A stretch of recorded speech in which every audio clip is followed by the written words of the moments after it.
know? Yes. Yeah, I don't really want to take any more than 20 minutes just for the sake of time. Okay. So I'm just going to narrow it down to the most important questions that I have. They were all on there.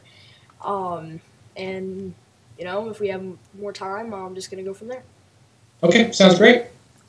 Okay, my first question was, do you think that social technology has made relationships any better or any worse? Well, that's a tough question. I would say I would tend to argue that social media has actually improved relationships, and the reason I say that is um, even though it seems to, in some cases, cut down on a lot of the face-to-face conversations people may have. The conversations that they're having outside of the face-to-face, i.e., whether it be, I would consider texting to be an area of social media, or Facebook and LinkedIn and Twitter and things of that nature, all to be an area that people have started to use more to continue to communicate with each other. Yes. So I would say, all in all, communication has probably improved as people have used these different means, these different methods to communicate. Okay. Um, Great. My second question was, do you find social networks to be isolating in any way? I think it certainly can be. I think there tends to be an audience that always would tend to be a little bit isolated in general. I mean, there's going to be people that are introverted, that don't necessarily communicate and hang out with their friends a lot. Kind of like maybe some of the gamers, for instance, Yeah. historically kind of have that stigma of, they like to stay at home and play games online, or communicate that way, as opposed to going out and hanging out with their friends and things. So I think with the advent of social media and the internet in general, that the people that have always tend to be the kind that stick to themselves, it's probably going to increase that and isolate them probably even more. But I think in general, overall, I would probably argue that the majority of people don't are not more isolated overall. Um, the level of communications has certainly increased, especially with the advent of new media and social networking. Um, so I would probably argue that overall, the grand population, the grand scheme of things, that it hasn't increased the amount of isolation, the amount of people that are now considered isolated. But I think certainly the people that would have been isolated before still seem to fit in that mold and in that category. Yeah. Does that Yeah. make sense? Yeah, that does make sense. Yes. Okay. Okay. All right. My third question was, do you think that social technology, in essence of using it so much, like a lot, like every day, Mhm. do you think that it can be? Do you think that it can become like an addiction? Absolutely. I think moderation is the key to everything. Yeah. So no matter if you take up a habit of drinking Coca-Cola all day, every day, and or if you are getting online all day, every day, I think certainly there are aspects to, whether it be caffeine or drugs or alcohol, or the internet, that could be addicting. Um, do I think people are addicted to it? Absolutely.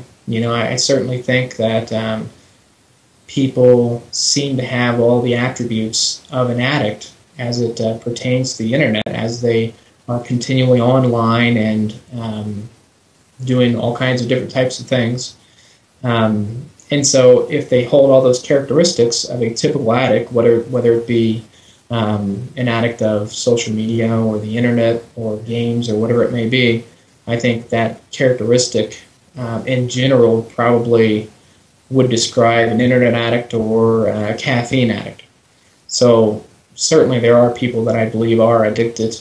Um, but again, the key to, I think, just about everything is moderation. And whether it be caffeine or whether it be social media. Okay.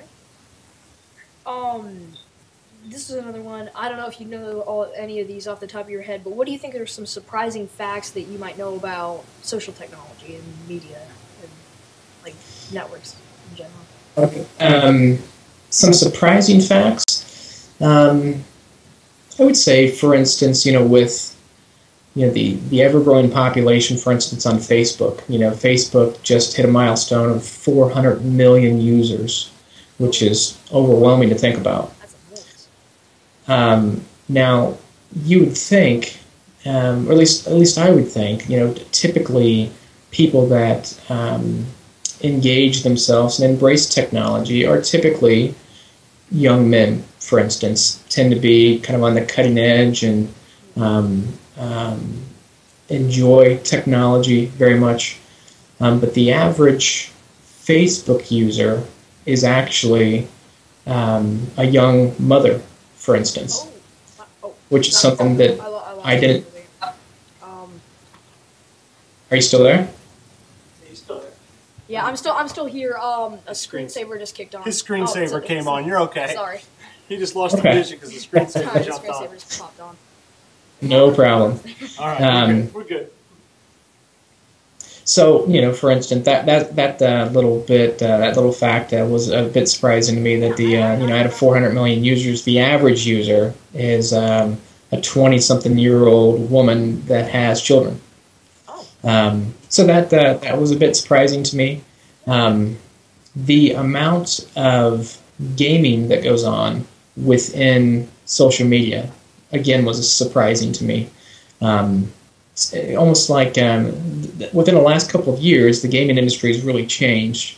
With the advent of the Wii, which you may have a Wii at home. I actually have one sitting over there on my television. Okay, yeah, great gaming system. It really turned the gaming industry upside down. Nobody expected that little white game would come in and overcome all of the other gaming systems in the market, i.e. the Xbox. But it's really changed things, and the audience has really changed. It's not the typical audience that's playing games that are using the Wii, which is once again very abnormal. But within social media, you've had, for instance, just within Facebook. Are you pretty familiar with Facebook? I'm not on Facebook, but I know a lot of people that happen to have like memberships on Facebook, and Okay. yeah. Sure. Well, there's a couple of games within Facebook. One being called Farmville. Yes, I've heard of that. Yeah, I definitely have. And it has just overwhelming regarding population and popularity. Out of the 400 million users on Facebook, 81 million of them use that game, Farmville. Oh, wow. 81 million people log into Farmville at least once a week, Oh, man. which is unbelievable to me. And that's practically 25% of the population that use Facebook are gaming on Facebook as well, which, again, with that different audience, it's almost the same audience that's using the Wii. It's probably a lot of them are younger, 20-something-year-old women with children, and so that to me was very surprising. The other game that surprises me within Facebook, gaming in general within the social networks, really surprises me. But there's another game called Mafia Wars, and it has about 41 million people that use that game. And all of these, much like the Wii, it has a GUI interface or a graphical user interface that, the graphics are really cool and neat. Neither one of these games have really any sort of a graphical interface.